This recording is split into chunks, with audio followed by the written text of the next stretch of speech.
This is Field Notes from The Proving, short reflections from inside the process of building a life that's earned, not perfected, earned. At some point, it stops feeling like a choice.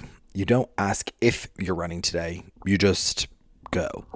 And that's when you realize training didn't become part of your life, it became your life.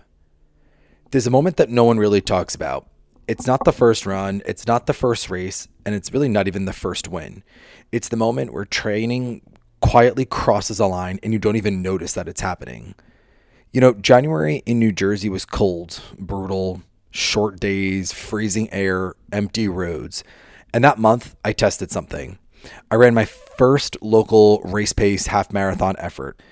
And for the third time, 1 hour, 51 minutes, and 49 seconds, about an 8:31 per mile pace. It was a different route, same result. And honestly, I was happy with it. But if you're anything like me, it just wasn't good enough. Because by that point, this wasn't a casual thing anymore. I already signed up for the Shamrock Marathon.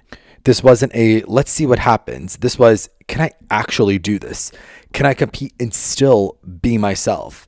Can I chase something bigger without losing everything else? And training became the answer. It gave me structure, it gave me clarity, a sense of control. And the best part was there was no opinions, no politics, no gray area, just a simple question. You either ran or you didn't. Very simple. But here's what no one warns you about when you don't realize the training took over until it's all you actually think about, is that every decision starts filtering through it. When you wake up, what you eat, when you go out, when you say no, you become obsessed, not just with running, but with the version of yourself you're trying to become. And slowly, your life starts organizing around it. Not the other way around, unfortunately. Training doesn't feel like a part of your life anymore. At this point, it almost feels like everything else is secondary to it. And then February hits. And then everything intensifies. More miles, longer runs, more structure.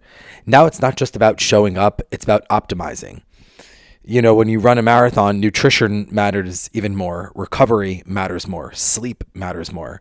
Everything becomes intentional. And what you realize is sacrifice becomes your best friend. But the scary part, you don't even care what you're losing because all you think about is what you're going to gain. But here's the truth. This wasn't about getting better. It was about time. January, February, I was just only weeks out, maybe just over a month from my first ever marathon. And when you're that close, everything starts to feel heavier because now it's not just about showing up. It's about not letting yourself down. And if you're honest, it's also about not letting other people down too. The people watching, the people supporting you, the people who know now what you said you were going to do. But deeper than that, this becomes about something else entirely.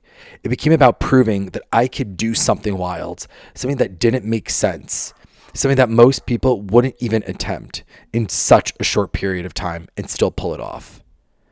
Because when your training takes over, it doesn't just prepare you, it pushes you into moments you never thought you'd be capable of. Moments where the question isn't, can I do this? But instead it becomes, how far am I willing to go to prove that I can? And the work will continue.